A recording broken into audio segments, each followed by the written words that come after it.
Senangnya dalam hati kalau beristri dua, seperti dunia mana yang empunya kepada istri tua.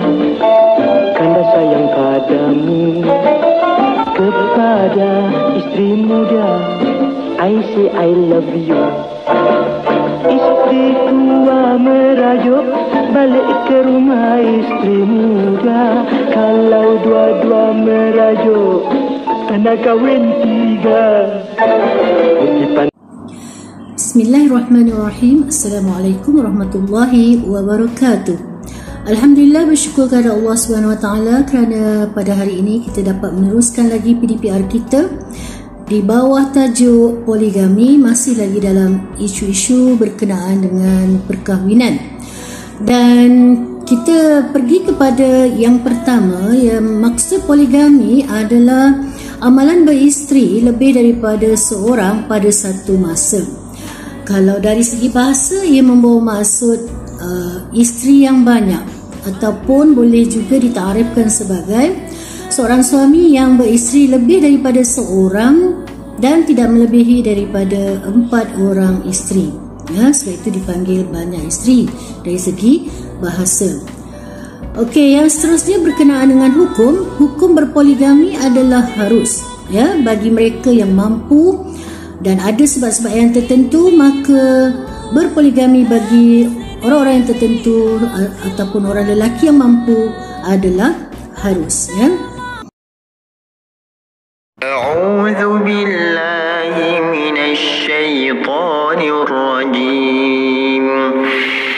Fankihu ma taba lakum minan nisa'i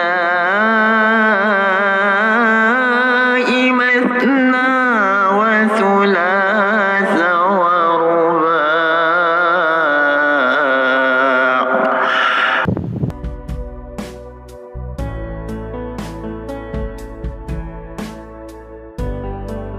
Jangan sampai kasar dengan suami. Jangan suara tinggi dengan suami. Faham tak dalam kes ni?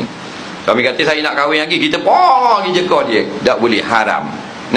Tak suka khabar molek-molek. Slow talk. Faham tak? Jangan jeka. Puan jangan tinggi suara. Jangan jeka suami. Faham? Melainkan dalam satu kes saja, tidak apa jeka suami. Kes mana? Kes gini pernah berlaku. Suami dia balik, dia jekah laki dia. Abang ni tak reti bahasa sungguh. Apa awak jekah saya tak baik, awak tak ngajar. Saya benci lah apa teruk apa perangai, teruk bodoh macam setan, dia kata. Apa ni, marah-marah ni apa ni? Cakap luar sikit. Abang berapa kali dah janji dengan saya nak kahwin seorang lagi. Tak kahwin pun. Kalau gitu tak apa tinggi suara ke suami. Kemudian kita pergi kepada syarat-syarat berpoligami. Okey, yang pertamanya ialah sekiranya nak berpoligami, tolong pastikan isteri itu tidak melebihi daripada 4 orang, ya. Maknanya kota untuk berpoligami hanyalah sebanyak 4 orang sahaja. Kemudian yang keduanya, si lelaki ataupun si suami ni tadi, dia boleh berlaku adil terhadap isteri-isterinya dari aspek lahiriah seperti makan pakaian, makan minum, pakaian, tempat tinggal serta giliran malam, ya.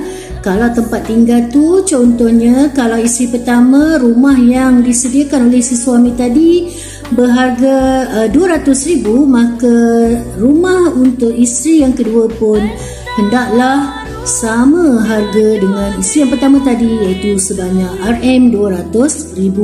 Begitulah juga dengan makanan dan minuman, ya. Maknanya belanja dapur mestilah sama. Kalau sehari RM100 untuk isteri pertama, maka isteri kedua dan ketiga dan seterusnya yang keempat pun sama RM100, ya.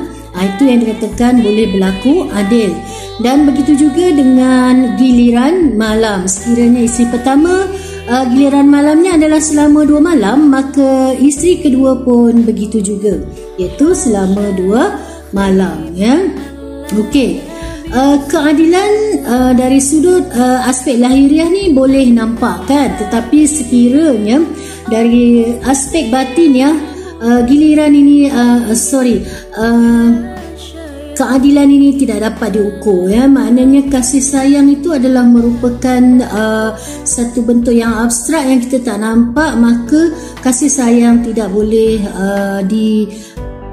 dilakukan secara adil lah, ya. Maknanya itu terpulang kepada hati budi si suami lah, ya, macam mana, sejauh mana kasih sayang dia terhadap isteri-isteri yang pertama. Adakah dia kasih dan sayang lebih kepada isteri muda ataupun isteri tua? Itu terpulang kepada si suami tadi, ya. Okey, dan syarat berpoligami yang ketiga ialah dia mampu memberi nafkah zahir dan batin. Itu, ya, termasuklah yang macam giliran malam tadilah, ya. Okey. Baiklah, yang seterusnya kita pergi kepada hikmah poligami. Okey, hikmah poligami yang pertama ialah dapat menyambung keturunan bagi lelaki yang tidak dapat melahirkan anak. Maknanya isteri dia yang pertama tadi tak boleh melahirkan anak, maka hikmah dia berpoligami tadi, dia boleh menyambungkan keturunan dan zuriatnya dengan isteri yang baru, ya. Okey, yang keduanya dapat membela dan melindungi anak yatim dan wanita daripada terbiar disebabkan tiada tempat pergantungan. Contohnya kematian suami ataupun diceraikan hidup. Jadi janda ni tadi sekiranya dia berkahwin dengan seorang suami orang, maka dia telah berpoligami, ya. Maka si isteri ni tadi, isteri baru ni, si janda tadi dapat tempat pergantungan, ya, dengan suami orang lah. Maknanya berkongsi suami dah sekarang, ya.